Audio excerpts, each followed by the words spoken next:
Welcome to the deep dive. Today we are immersing ourselves in the really extraordinary and, let's be honest, often excruciatingly awkward world of Sacha Baron Cohen. Mm-hmm. This is a figure who's built an entire, multi-decade career out of creating chaos, using, highly sophisticated deception to force people to confront and often proudly display their most uncomfortable truths. That's absolutely right. Cohen is, well, he's far more than just a comedian in a funny costume, isn't he? Yeah. He is essentially a kind of satirical surgeon. Yeah. He uses his fictional alter egos, Ali G, Borat Sagdiyev, Brüno Gehard, and Admiral General Aladeen, as these incredibly precise instruments. Right? His entire methodology, it seems, designed to expose genuine societal flaws, bigotry, prejudice, making subjects reveal what they really believe when they think they're in a safe space, or maybe just dealing with someone ignorant. And our mission today, looking at this, pretty dense stack of sources we've got, is to really look past the punchlines, past the ridiculous accents. We're analyzing his whole arc. From his academic background through his meticulous, it's almost spy level, isn't it? Preparation, his methods of deception. Oh, absolutely. The massive legal battles that follow him everywhere. And then that eventual shift into, serious acting and public activism. We're tracking a career that spans, from 1995 right up to now. And you're tracking a really critically acclaimed provocateur. I mean, the quick facts alone tell a story of high achievement alongside, considerable risk. Born Sacha Baron Cohen, 1971, London. He hasn't just achieved fame. He's got institutional recognition for basically elaborate trickery. It's kind of amazing when you put it like that. It is. 2 BAFTA TV Awards, 3 Golden Globes, major nominations across comedy and drama, 3 Academy Awards nods, 6 Primetime Emmy nominations. It's a remarkable tally for someone whose main job is, essentially, high-stakes political performance art. Okay, so let's unpack where this intensity, this rigor comes from. Because when you look at the characters, whether it's Ali G, the suburban chav, or Borat, the supposedly anti-Semitic Kazakh journalist, you realize this isn't just accidental comedy. No, not at All his foundation is, like you said, intensely academic, and it seems deeply informed by a really profound personal history. This is where the intellectual engine really starts, I think. He comes from a strong, established English family, specifically an Ashkenazi Jewish family. Right. And for listeners who might not know, Ashkenazi refers to Jews whose ancestors came from Central and Eastern Europe. Often, there's a strong cultural lineage there tied to historical displacement. His father was an editor, owned a clothing store, and had roots in Belarus. And his mother's side, that really emphasizes the kind of historical weight he seems to carry, doesn't it? It really does. She was a photographer born in British Mandatory Palestine back in 1939. Her parents were German Jewish, and crucially, they had fled the Nazis in 1936. So this heritage, this direct, intergenerational experience of fleeing persecution, witnessing the absolute darkest parts of European history. It feels absolutely critical to understanding the sort of moral mission that seems to drive his later, most confrontational work, especially Borat. That serious intellectual foundation, it's mirrored in his education too, right? Absolutely. He went to the independent Catholic school, St. Columba's College, then finished secondary at Haberdasher's Asses Boys' School, and then came Cambridge, Christ's College, studied history, graduated in '93 with upper second-class honors. And his academic focus wasn't just, broad history. It was laser-focused and almost predictive of his career. Looking back, his thesis was on the role of Jewish activists in the American Civil Rights Movement, a really complex, often controversial topic. That specific research area is so telling, isn't it? Yeah. It's a deep dive into how a minority group integrates, how they navigate conflict, opposition. Specifically, how they use leverage and activism, often through unconventional means, to fight for justice in a really polarized society. So that analytical framework, using marginalized or othered identities to confront established power structures. That's the blueprint. It's the intellectual blueprint for every single character he's ever created. He was analyzing social leverage long before he ever put on the fluorescent tracksuit or the gray mustache. And he wasn't just reading history, he was performing too, even back then. Right. At Cambridge, he was in the Amateur Dramatic Club. Yeah. Did classics like Fiddler on the Roof, Cyrano de Bergerac. Also acted with Habonim Dror, the labor youth movement. Habonim Dror. That's important context, isn't it? A socialist Zionist youth movement. Exactly. It shows an early active connection to organized political and ideological communities. And after university, he deepened that commitment. Spent a year volunteering on kibbutzim in Israel, those collective settlements, Roche Hanacre, and Beat Hammock specifically. So he wasn't just your typical British university comedian. He was actively engaging in these quite complex geopolitical and cultural spaces early on. But when he talks about his comedic DNA, his influences, it's interesting. He doesn't really point to the classic British satirical establishment like Monty Python, although he was a fan. No, he singles out one figure above all. Peter Sellers. Peter Sellers. Yeah, this is like the Rosetta Stone for understanding his performance method. Sellers, famous for Clouseau, Dr. Strangelove. Incredible commitment to character, accents. Precisely. And Cohen explicitly admired Sellers' ability to be, quote, incredibly realistic actor who was also hilarious and who managed to bridge the gap between comedy and satire. That bridge, comedy and satire, that feels like the key distinction for Cohen. It is. He called Sellers the most seminal force in shaping his early ideas on comedy. It wasn't just after laughs. He wanted to use realistic performance to trick the audience and, crucially, his interviewees into suspending disbelief just long enough for the satire to hit home. And that realism, that wasn't just instinct, right? He actually trained for it. He did, formally. After Cambridge, he went to Paris, studied at the legendary École Philippe Gaulier, took clown training. Clown training. Now, most people hear that and think, red noses, big shoes. Right. But the Gaulier method is much deeper. Yeah.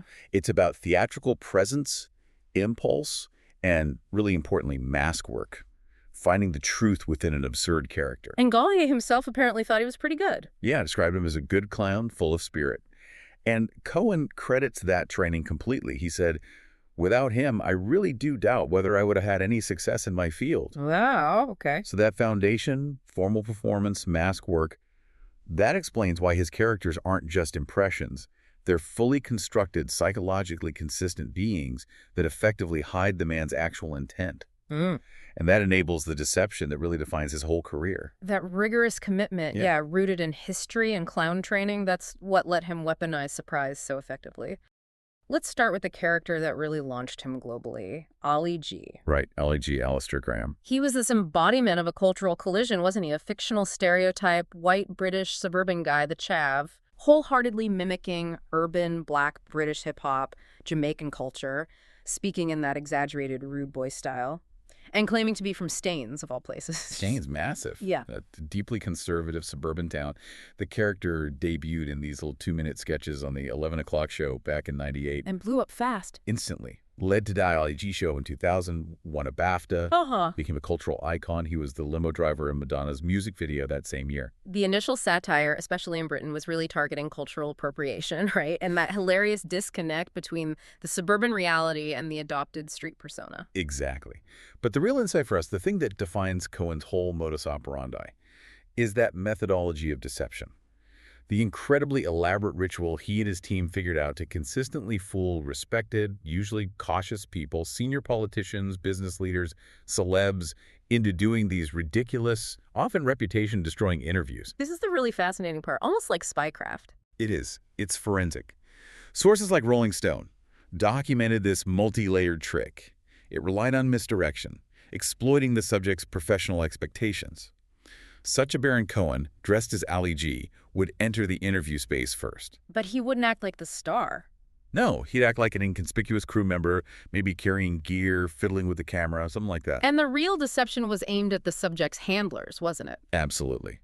The interviewee was led to believe that a different person, some serious-looking, well-dressed guy in a suit who came with the crew, that guy was going to conduct the actual serious interview for broadcast. Okay. So then Baron Cohen, still dressed as Ali G, sits down with the interviewee and asks a few preliminary questions. So the subjects are completely off guard. They think it's just a sound check, camera test. Or maybe just a quick disposable chat before the real interview screens. They're relaxed, maybe a bit amused by this silly guy, but they haven't put up their political or media defenses yet. And then the trap springs? Right before the cameras officially roll, they reveal the suited man is just the director or producer, and Ali G is the actual main interviewer. At that point, the subject's invested time, they've probably signed releases, there's a live camera crew. They're psychologically cornered. It's masterful manipulation, as you said, making it incredibly hard, maybe impossible, for them to back out right then without admitting they'd been totally fooled and canceling this whole big production. Exactly. Cohen ensured the interview went ahead, often with incredibly damaging results for the subject. And the same sophisticated method, he perfected it and then applied it to his most famous and arguably most explosive character, Borat Sagdiyev. Borat, the Kazakh journalist, he evolved from an earlier character, Alexei Krikler, back in '96, Right. but became a global phenomenon with the 2006 film Borat, Cultural Learnings of America for Make-Benefit, Glorious Nation of Kazakhstan. Borat's comedic strategy is just pure, unadulterated confrontation, built on that outsider persona. His humor relies on mocking societal norms by presenting these utterly outrageous, often repulsive viewpoints, violating taboos, using gross vulgarity. In the 2006 film, the mockumentary format, it explicitly used interviews with various Americans to poke fun at the culture, but also to expose really deep-seated flaws. Yeah. Sexism, racism, homophobia, anti-Semitism, jingoism. All of it. Yeah. Which brings us right to the core ethical, intellectual dilemma of his career, really. That intense controversy around Borat's own fictional, blatant anti-Semitism, which Cohen used not as a character flaw, but as a deliberate strategic tool. This is the moment we really need to spend some time on because it connects directly back to his Cambridge thesis, his family history, all of that. His defense of using Borat's anti-Semitism was explicit, deeply intentional. Baron Cohen argues that by adopting this character, Borat acts as a tool to let unsuspecting bigots lower their guard and expose their own prejudice. The character is basically bait. But it went deeper than just exposing outright bigotry, didn't it? He talked about indifference. Exactly. That was the more profound philosophical argument.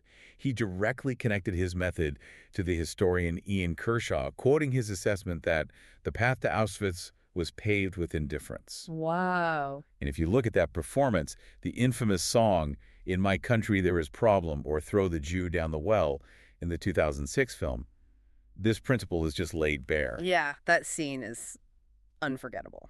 Borat, performing in front of this small working-class bar audience, singing overtly anti-Semitic lyrics, asking the audience to sing along, celebrate the violence. And the crowd. Yeah. They don't recoil. They cheer. They sing along enthusiastically. It's really jarring to think about that level of premeditated intellectual manipulation just to get that reaction right. He suggested that the audience members cheering didn't necessarily see themselves as raging anti-Semites. Their indifference. Their indifference. Their willingness to participate in this violent genocidal fantasy just because they thought it was funny or harmless, that was the real target.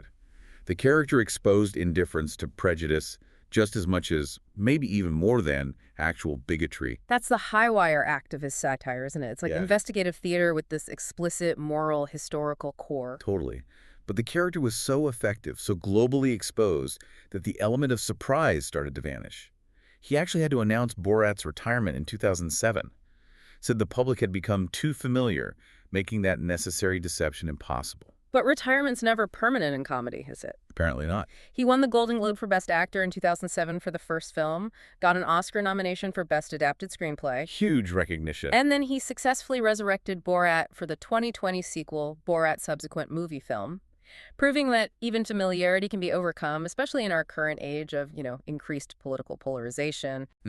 He even appeared as Borat at the 2022 Kennedy Center Honors, which shows just how much the character, despite the controversy, became institutionally accepted in a way. In between those Borat outings, though, there was Brüno Gehard. Ah, yes, Brüno, the flamboyantly gay Austrian fashion show presenter. Brüno's satirical targets felt a bit different, didn't they? More focused on the fashion world, the clubbing scene. Yeah, the vacuity, the utter inanity, and often the hidden homophobia within those worlds. Brüno was defined by those specific catchphrases. Masu, I don't think so. Yeah. Nicht. This character also pushed boundaries of taste, maybe even more extremely than Borat sometimes, like that interview prompt where he tried to get a guest to choose between keep them in the ghetto or train to Auschwitz, just trying to force that reaction of moral outrage. It's interesting, though, while his whole career is built on unscripted chaos, Brüno was responsible for one of his most famous and actually confirmed staged stunts. The Eminem incident. The aerial drop onto Eminem at the 2009 MTV Movie Awards, descending from the ceiling, landing buttocks first onto the rapper's face. Became instant viral legend, and Eminem later admitted it was all pre-planned with Cohen and the team. Right, which shows this secondary layer to his work sometimes. The chaos can be meticulously controlled, pre-negotiated, just for maximum promotional impact, even while the core of the film still relies on duping unknowing people. And the stakes were huge financially, too. Universal reportedly paid $42.5 million for the Brüno film rights after a bidding war. Wow. Okay, so after the height of that mockumentary era, Cohen made a really clear structural shift in 2012 with The Dictator, playing Admiral General Aladeen. Yes, this was a pivotal moment. He moved completely away from the hidden camera, unwitting interviewee format. This is a conventional, fully scripted narrative feature film. The satire was still there, though, still totally political. The film was marketed as, what was it, the heroic story of a dictator who risked his life to ensure that democracy would never come to the country he so lovingly embraced. Brilliant tagline. And the main satirical target, when they were writing it, was the then still alive Libyan dictator, Muammar Gaddafi. And the producers were actually worried about real-world threats. They were. So concerned about angering Gaddafi, maybe provoking retaliation, even a terrorist attack, that they deliberately put out misinformation. What did they say? They claimed the film was loosely based on some fictional romance novel written by Saddam Hussein. That's wild. They felt they had to distract actual dictators with fake source material just to keep the production safe. It really speaks volumes about the perceived global threat level of his satire, doesn't it? Yeah. And true to form, the promotion was pure Cohen chaos. He showed up on the Oscars red carpet. With the urn. With the urn. Flanked by uniformed female bodyguards holding an urn he claimed contained Kim Jong-il's ashes, which he then accidentally spilled, later admitting it was just flour all over Ryan Seacrest. Poor Ryan Seacrest. That incident just perfectly encapsulated his brand. High production value, maximum political commentary, and utter theatrical chaos. Then, in 2018, he came roaring back to the deep deception format with the Showtime series Who is America? Yeah, the pressure was immense then, because he'd already basically said the format was impossible due to his fame. He had to create a whole new set of highly specialized, completely unrecognizable characters. And the standout was Aaron Morad. Aaron Morad, yeah. The aggressive, macho, Israeli anti-terrorism expert.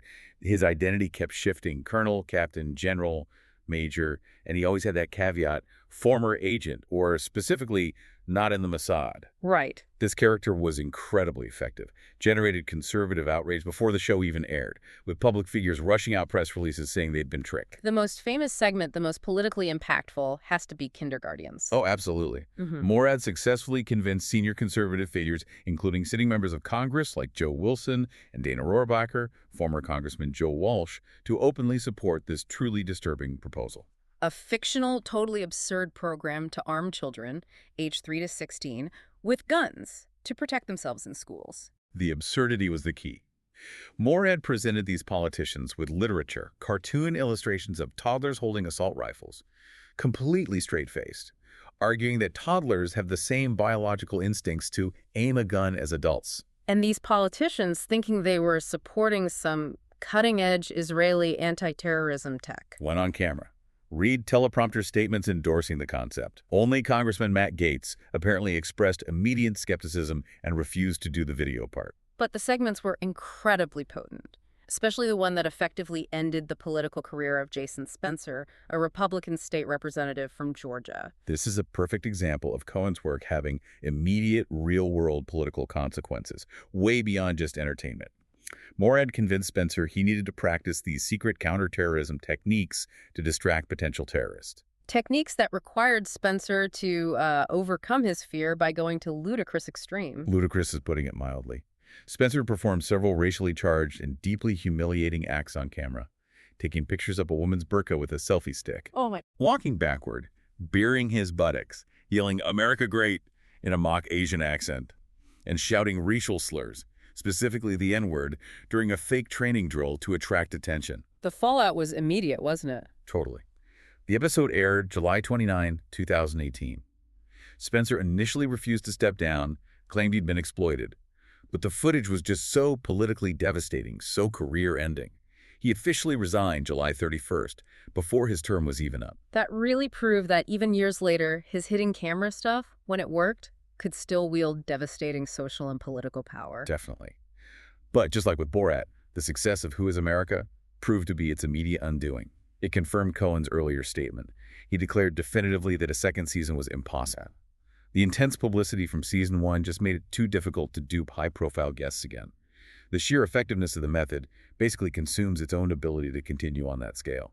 What's equally remarkable, though, is that running parallel to this career of just chaotic, often career-ending stunts, Cohen has always maintained this completely separate track as a versatile, serious, dramatic actor. Mhm. The transition is seamless. It really speaks volumes about his command over performance itself. His range is genuinely surprising when you list it out. We know him as King Julian XIII, the lemur in Madagascar. Right, the voice work. And then there's that hysterical performance as Jean Girard, the French Formula One driver in Talladega Nights. But he quickly started taking on serious period roles that required him to completely ditch the outlandishness. He transitioned beautifully. Played the highly dramatic role of Signor Adolfo Pirelli, the rival barber, in Tim Burton's Sweeney Todd. Right. Appeared as Inspector Gustave D'Este in Scorsese's Hugo.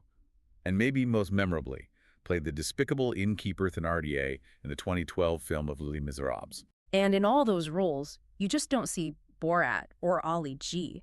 You see a skilled character actor. Which brings us back to that Peter Sellers foundation, right? The ability to just disappear into a realistic character, regardless of the genre. Exactly. And that skill set eventually brought him the highest critical recognition for his straight acting.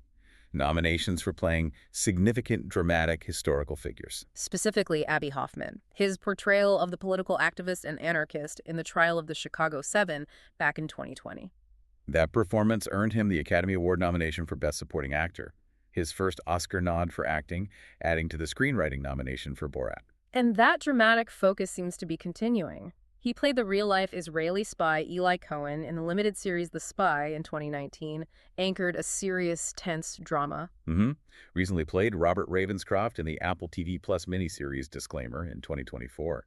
And moving into the big franchise world, he's slated to play the demonic villain Mephisto in the Disney Plus Ironheart series in 2025. This successful transition, it isn't just about showing off versatility, is it? It feels like it mirrors his increasingly public and focused role as an activist and philanthropist. Stepping out from behind the masks to speak as himself, maybe the loss of the satirical tool pushed him towards more direct advocacy. That seems plausible. He has become a highly vocal, very specific critic of modern information platforms, directly accusing social media companies of basically prioritizing profit over truth. He's fierce about it. In that powerful 2019 speech, he singled out Facebook, Google, YouTube, Twitter, called them part of the biggest propaganda machine in history. Pulled no punches. Claimed their lax rules on content moderation and hate speech meant that, quote, they would have let Hitler buy ads. That kind of forthright, uncompromising stance, echoing his family history, his academic studies, that earned him the Anti-Defamation League's International Leadership Award in 2019, specifically for opposing bigotry and prejudice. Right. And he's also a founding member of the Stop Hate for Profit movement, targeting companies that advertise on platforms failing to police hate speech. And beyond the critical voice, his philanthropy is enormous and seems strategically focused on international aid.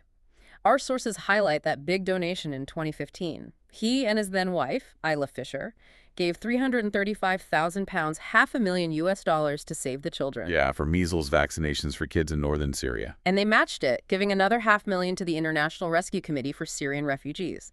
Aid, healthcare, sanitation. This isn't just casual charity. It's large-scale, targeted intervention in global crises, entirely consistent with the moral foundation you see in his character work. And that commitment's ongoing. As recently as October 2024, another huge donation, $500,000, split between Save the Children and IRC for relief efforts in the Sudan crisis. Famine, displacement.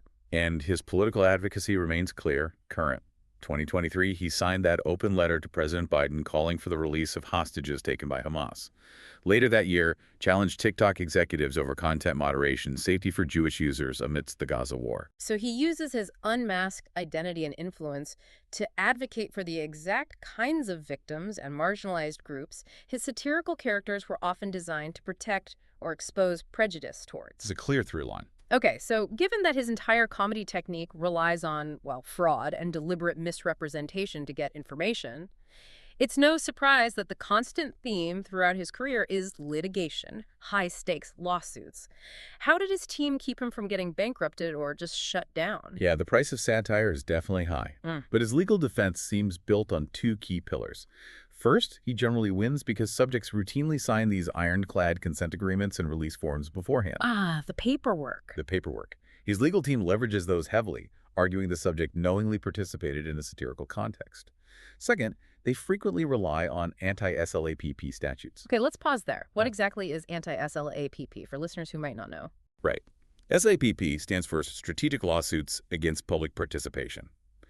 Basically, lawsuits filed not necessarily to win, but to intimidate, silence, or bankrupt critics by dragging them into expensive, long legal battles. Oh, okay. Anti-SLAPP laws are designed to protect free speech, journalism, satire from these kinds of frivolous, retaliatory lawsuits. Since Cohen is clearly engaging in political satire, these laws often give his lawyers a powerful defense, letting them get cases dismissed early. Good example. That huge lawsuit from Roy Moore, former Senate candidate in Alabama, $95 million over that mock interview in Who is America? Right. Moore claimed defamation, emotional distress, argued he was tricked. But that lawsuit was defeated. Definitively. In 2022, the U.S. District Court found Moore had signed a consent agreement that explicitly barred his claims. The court confirmed he signed away his right to sue over stuff arising from the interview. Similar thing happened with those University of South Carolina students from Borat. They sued, claimed they were duped while drunk. Lawsuit dismissed in 2007 because the court said the contracts were valid. But the danger wasn't always just legal, was it? Sources point out sometimes the consequences were very physical. Oh, absolutely. The deception often put him in genuine physical danger. Yeah. During the Brüno filming in Jerusalem, he dressed in that camp version of traditional Hasidic clothing. Yeah. Deeply offended the local community. He was quickly chased by an angry mob throwing rocks, wanting to attack him. He only escaped by hiding in a shop. Later said the mob wanted to really kill me. It shows the extreme danger involved in his methods. And there was one crucial legal failure, though, a case that resulted in a settlement. Yes, the claim filed by Ayman Abu Ida, a Palestinian Christian grocer. This case is a critical nuance. Abu Ida was falsely identified in Brüno as a member of the Al-Aqsa Martyrs Brigades. Okay. Crucially, Abu Ida was a nonviolent activist, and unlike most of Cohen's subjects, he testified he never signed a release form or consent agreement. No paperwork. Exactly. Because that crucial legal paperwork was missing, his defamation claim was settled out of court in 2012 for an undisclosed amount. It really underscores that without that signed release, Cohen's whole legal strategy kind of collapses. It's remarkable that for someone who is so public, so outrageous in character, the actual man, Sacha Baron Cohen himself, has always been fiercely private, especially early on. That privacy was deliberate image management, it seems. He consciously avoided out-of-character interviews for much of the early 2000s.